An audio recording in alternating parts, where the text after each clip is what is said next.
Bonjour à tous, je m'appelle Guillaume, puis comme tous vous autres, j'ai vu passer le projet de loi 61 de l'Assemblée nationale du Québec récemment. Ça a amené beaucoup de questionnements. Ça m'a amené à me demander, est-ce que c'est quelque chose qu'on veut, puis si oui, dans quelle forme? Et j'ai posé beaucoup de questions. J'ai demandé de l'opinion des gens, j'ai interagi sur divers forums, j'ai demandé à voir un peu ce que les gens en pensaient, avoir le pouls de la population, pour avoir un peu d'idées aussi pour me former ma propre opinion. J'ai réalisé que les gens sont extrêmement polarisés à ce sujet-là. Soit on est foncièrement pour le projet de loi et donc on est pour la dictature, ou soit à l'inverse, on est contre le projet de loi et bien là, il y a un paquet d'autres subjectifs ou adjectifs qu'on peut ajouter aux gens qui sont étiquetés comme ça. Fait que je vous encourage tous ensemble à ne pas se polariser, à faire preuve de discernement, à utiliser notre jugement qui commence par lire le projet de loi premièrement pour avoir une bonne idée de c'est quoi ça parle, c'est quoi ça mange en hiver, ce projet de loi-là. Donc, regardons-le ensemble un petit peu. Je vais juste le partir ici. Et voilà. Donc, comme ça, qu'est-ce qu'il y a dans ce projet de loi 61-là? Premièrement, c'est la loi qui vise la relance de l'économie et l'atténuation des conséquences de la pandémie qu'on vient de vivre. Fait que moi, foncièrement, à la base, je me dis, wow, c'est une bonne idée. On veut certainement faire ça. On veut relancer l'économie, on veut atténuer les conséquences. Quand on les voit un petit peu plus loin, ça nous dit qu'il y a une liste de projets pour accomplir ce but-là qui vont être visés par des mesures d'accélération. Ces 200 quelques projets-là qui ont été choisis vont donc être accélérés pour les accomplir plus rapidement, puis pour relancer notre économie en créant de l'emploi, en créant de l'argent qui tourne, etc., etc. Une autre chose vraiment importante quand je me promène dans ce projet de loi-là que j'aime bien voir, c'est le caractère temporaire. Donc, c'est mis dans le premier article 1, qui dit qu'on va donner au gouvernement des pouvoirs exceptionnels, mais de manière seulement temporaire. Et là, on va y revenir un peu plus tard sur combien de temps que ça devrait durer, combien de temps qu'on devrait donner des pouvoirs exceptionnels au gouvernement. On va aller voir un petit peu qu'est-ce qu'il y a là-dedans. Il y a plusieurs articles qui parlent des dispositions de comment que ça va s'appliquer, qui va l'appliquer, etc. On arrive à l'article 3, et là, on nous dit le gouvernement peut aussi faire bénéficier de ces mesures les projets suivants, même s'ils n'ont pas été visés à l'annexe 1. Là, ça va être ma première objection. Je pense que si on va avoir des mesures, des pouvoirs spéciaux, on doit cibler directement quand et comment elles vont s'appliquer.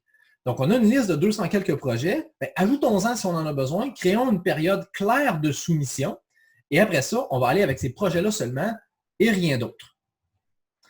Il y a plusieurs autres articles, évidemment, qui vont débattre, qui vont venir nous expliquer, nous donner un peu plus d'informations sur le décret, sur comment on va le faire. Et moi, ma façon de l'approcher, c'est de soumettre l'idée on se donne une période, on se donne, mettons, une période de 3 mois, par exemple, pendant cette période-là, toute personne peut soumettre un projet ou une idée qui veut bénéficier des mesures d'accélération prévues par cette loi-là. On continue un peu plus loin, on a des dispositions générales sur l'expropriation. L'expropriation, c'est simple, on veut faire une extension d'une ligne de métro, il y a quelqu'un qui vit là. Il faut le tasser pour faire la ligne de métro. C'est plate pour cette personne-là parce qu'elle vit là puis elle va devoir aller vivre ailleurs. Mais collectivement, si on n'est pas capable de faire ça, c'est difficile de faire des projets d'envergure. Donc, on a des choses qui vont venir modifier la loi sur l'expropriation qui existe déjà. Et là, je vais déjà m'objecter sur une chose juste ici. On voit un peu mon commentaire à droite. L'indemnité provisionnelle, je vais juste le tasser, dans les cas visés par l'article 53.13, est fixée par le ministre. Mais si on veut accélérer, il faut arrêter de demander à des gens de fixer des choses au cas par cas et à la pièce. On a déjà des normes qui existent à ce niveau-là, qui sont de manière générale une indemnité principale qui correspond à la valeur marchande du bien, puis une indemnité complémentaire qui peut aller jusqu'à 70% de la valeur du bien. Fait que ma suggestion, si on veut accélérer le processus, on veut vraiment que ça aille plus vite, allons au maximum de la loi permise et offrons à toute personne la valeur de son bien plus 70% en indemnité complémentaire ou provisoire pour l'aider à faire son déménagement et se trouver quelque chose d'adéquat pour lui et sa famille. Donc ça, c'est ma suggestion au niveau de l'expropriation. Pour le reste, ça fait bien du sens. Le but vise d'accélérer le processus. Fait qu'on ne s'en fâche pas dans les flaflas du petit détail de qui va faire quoi, comment, puis combien de temps il va avoir pour faire toutes ces choses. Donc, on a encore du détail là, sur l'avis d'expropriation. La Société des transports de Montréal, elle a aussi des pouvoirs à ce sujet-là spécifiquement pour sa ligne de métro. Et là, on arrive ici. Dans l'exercice de ces fonctions, tout employé de la société de transport ou toute autre personne désignée par la société peut entrer et passer à toute heure raisonnable sur tout fonds pour effectuer des levées. Je comprends qu'on doit faire des levées sur les propriétés sur lesquelles on veut exproprier. Mais n'importe qui, n'importe quand, à n'importe quelle heure raisonnable, je trouve que c'est large un peu, puis si tu veux profiter de ta piscine et de ta vie privée un peu, ça devrait être un peu plus réduit. Donc, ma suggestion ici, c'est qu'on y aille avec une période préétablie. On a par exemple 3 mois pour soumissionner des projets. Bien, après ça, on va avoir un mois ou 2 pour effectuer les relevés nécessaires. Après ça, bien, on laisse le monde tranquille si on a les expropriés jusqu'à ce qu'ils soient expropriés. On avance un petit peu. Mesures d'accélération par rapport à la qualité de l'environnement. Et là, il y a beaucoup de mesures là-dedans en lien avec l'environnement qui visent à consolider des mesures déjà existantes. Fait que ça, ben, je suis tout pour ça et c'est assez facile. On veut préserver l'environnement, on veut léguer à nos enfants quelque chose de bien. Par contre, il y a des choses qui accrochent. Ici, dans l'article 15, ça dit que prévoir que certaines dispositions de cette loi ne sont pas applicables, ainsi que les dispositions de remplacement qui s'appliquent dans un tel cas. Donc, ça veut dire que le gouvernement, il va avoir le droit de changer des lois sur l'environnement selon son bon gré. Moi, je trouve que si vous voulez pouvoir faire ça, qu'on ait besoin d'en changer certaines pour accommoder des projets, je comprends, mais disons-le tout de suite, écrivons-le dans la loi, voici les dispositions qui vont changer. Ça, on va le changer, ça, on va l'abroger, ça, on va le modifier pour ces projets-là seulement, mais ça va être beaucoup plus clair et transparent que de dire qu'on va changer ce qu'on veut quand ça nous tente. Ici, un autre alinéa qui nous dit, donc, on va faire une compensation financière. On va prendre dans la poche droite du gouvernement, puis on va la mettre dans la poche gauche du gouvernement pour dire si on a enlevé des milieux hydriques, des milieux humides, on a la même chose plus loin pour la flore, la faune, les parcs, etc. On va mettre de l'argent dans un fonds de protection de l'environnement. Je trouve que cette mesure-là, elle est complexe à calculer, puis elle n'a pas une véritable valeur. J'irai avec la mesure suivante. Si on enlève 1 km² de milieu humide qui était protégé, le gouvernement a le droit de reprotéger un autre kilomètre carré de milieu hydrique, de milieu humide ailleurs, soit de les créer, soit de les protéger s'ils sont déjà créés, de nature, de qualité et de taille équivalente.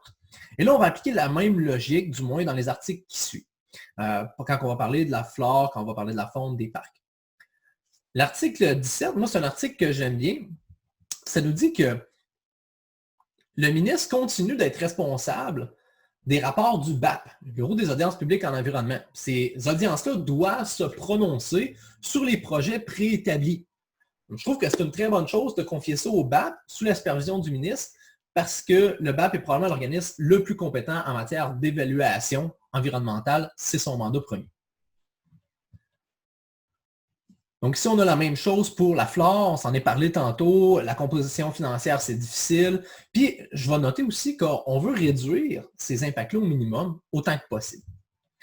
Article 21, bon, on continue avec la même chose. Et là, on va verser pour certains poissons, pour des parcs. Là, ça ne marche pas super bien. On va à l'alinéa 3, transmettre au ministre, avant le début des activités, en fonction de la vulnérabilité de l'espèce visée, un plan de mesures de mitigation. Donc ça, j'aime bien ça. Le ministre, avant de pouvoir procéder, il va y avoir des gens qui vont y présenter un rapport sur qu'est-ce qu'on pourrait faire pour mitiger l'impact. Excellent. Des bonnes mesures. Moi, j'aime bien ça. On garde ça dans ça. On continue pour la faune. Même genre d'idée ici, on parle de la faune. On continue, c'est les parcs. Donc, on a un peu la même chose pour les parcs. On arrive dans des mesures reliées à l'aménagement et à l'urbanisme. Et là encore là, ça va nous permettre d'accélérer. On n'a pas à passer par toutes les dispositions et tout le processus actuel pour changer l'urbanisme d'une ville et qu'il va y avoir une contestation entre la ville et le gouvernement.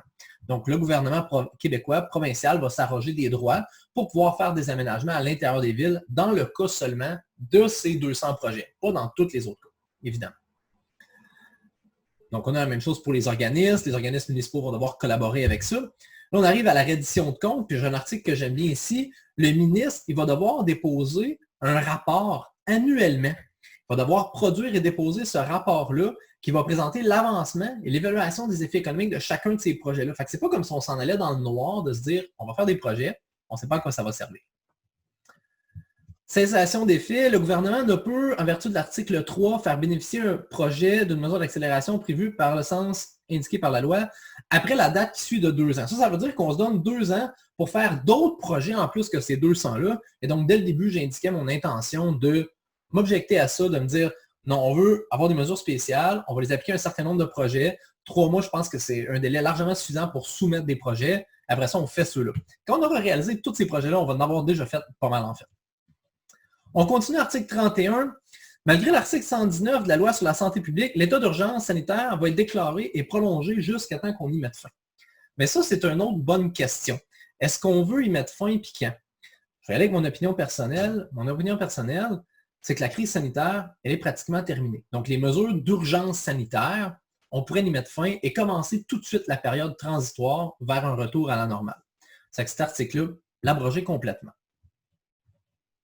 On continue vers l'article 35. On a d'autres informations que j'aime bien. On a des délais fiscaux qui ont été reportés. Donc, les gens n'ont pas à payer des cotisations fiscales, l'impôt, etc. Et on continue ces reports-là jusqu'à 90 jours après la fin des périodes de la pandémie, dans le fond.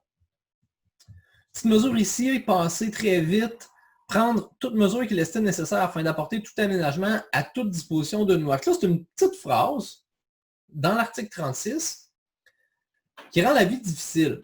Je pense que si le gouvernement doit changer des lois, c'est correct, on peut le faire.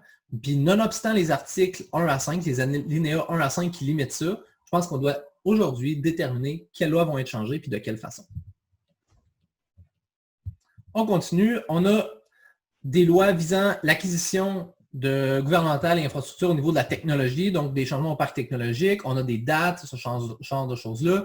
C'est pas très intéressant à lire. Disposition transitoire, donc là, c'est directement pour le prolongement de la ligne bleue, donc on veut accélérer ça. Et là, on se heurte à une chose ici qui dit que toute personne qui est expropriée n'aura plus le droit d'aller contester en cour supérieure. Donc, je comprends que la contestation de la cour supérieure prend beaucoup de temps puis détruit un peu l'effet d'accélération qu'on voulait. Mais je pense que si on compense correctement ces gens-là, j'avais parlé tantôt de la valeur du bien plus 70%, la contestation, elle devient de moins en moins utile. Fait que c'est important que si on réduit les droits d'une personne, il y ait compensation équitable de l'autre côté pour la perte de ces droits-là, la perte de ces loisirs-là, d'aller contester une décision gouvernementale. On continue. Donc ça, c'est toutes les règles liant à l'expropriation pour la ligne bleue. C'est très similaire à ce qu'on avait vu plus haut sur d'autres règles d'expropriation. Ça ne change pas beaucoup. Indemnité provisionnelle, indemnité compensatoire, on parle de ça. On arrive aux dispositions et diverses et finales. Bon, il y en a qu'on va faire les règlements, on va les mettre en valeur, c'est correct. On arrive ici à l'article 50. Le gouvernement peut, par règlement et sur recommandation du Conseil du Trésor, déterminer des conditions applicables en matière de contrats et sous-contrats publics. Ça veut dire que toute la lutte à la corruption qu'on a faite, maintenant, le gouvernement va pouvoir déterminer comment il va octroyer ses contrats. Et je ne vais pas m'objecter complètement à ça. Peut-être que de redéfinir la façon dont on octroie des contrats, c'est le temps de le faire. Les contrats publics, c'est toujours long, c'est toujours fastidieux. Les entreprises qui ont travaillé avec le gouvernement, c'est hyper difficile. Se faire payer, c'est long. Tout prend du temps. Donc, comment est-ce qu'on pourrait faire pour obtenir une accélération des contrats publics sans tomber dans la corruption, en préservant les sauvegardes qui ont été mises en place par les recommandations de la commission Charbonneau, par exemple? Donc, est-ce qu'on doit changer ces lois-là pour l'obtention de l'accélération à ce bénéfice-là? Je pense que oui. Par contre, je trouve que le gouvernement, dans son article 50, va devoir déterminer préalablement comment il va changer ces lois-là. Ça va être quoi les nouvelles règles, si on veut des nouvelles règles, pour ces 200 projets-là? Bien sûr, après, tout va revenir à la normale et les autres projets vont bénéficier des règles standards, notamment la règle du plus bas soumissionnaire, la règle d'appel d'offres public, ainsi de suite, ainsi de suite. Article 51, on ne pourra pas poursuivre un ministre ou un organisme pour appliquer cette loi-là de bonne foi. Et là, je comprends bien que c'est important de donner aux agents publics, aux agents provinciaux, excusez-moi, le loisir d'appliquer la loi sans crainte de poursuite. Ça va de soi. Fait qu'on leur donne une certaine immunité face à ça, je veux bien. De l'autre côté, quand on prend des mesures spéciales, ce n'est pas le temps de réduire l'imputabilité. Bien au contraire, je pense que c'est le moment où on doit augmenter l'imputabilité et la transparence. Fait que ma recommandation face à ça va être d'ajouter des fonds au bureau du vérificateur général de manière à ce qu'il puisse établir un conseil qui va superviser l'application de cette loi-là pendant sa durée d'application. Là, on avait un 2 ans pour des contrats, puis un 5 ans pour les appliquer. ma suggestion, c'était de réduire à peu près 90 jours pour aller chercher les projets sur lesquels on veut travailler. On peut avoir un 5 ans pour les appliquer. Là, certains projets, ça va prendre des années à appliquer. Donc, il y a un conseil pour cette durée-là qui soit chargé de superviser l'exécution par le ministre ou tout autre organisme public et s'assurer que, un, c'est fait honnêtement, c'est fait de manière transparente et qu'on ne retombe pas dans le scandale des petits amis, de la corruption et de la collusion. Donc ça fait le tour de le fameux projet de loi 61, duquel vous avez donc beaucoup entendu parler dans les médias dans les derniers jours. J'espère que ça vous a éclairé, que ça vous a appris à pouvoir prendre votre propre conclusion. Je vous invite surtout à ne pas prendre mon opinion. Vous n'avez pas besoin de m'écouter. Je vous suggère même de ne pas le faire. Ce que je vous suggère, c'est d'aller lire par vous-même et déterminer comment est-ce qu'on pourrait faire pour que cette loi-là nous bénéficie tous ensemble, puis qu'on puisse obtenir une relance de l'économie avec une accélération gouvernementale, puis peut-être même des leçons pour le futur sur comment on pourrait procéder. Sur ce, je vous souhaite une bonne journée.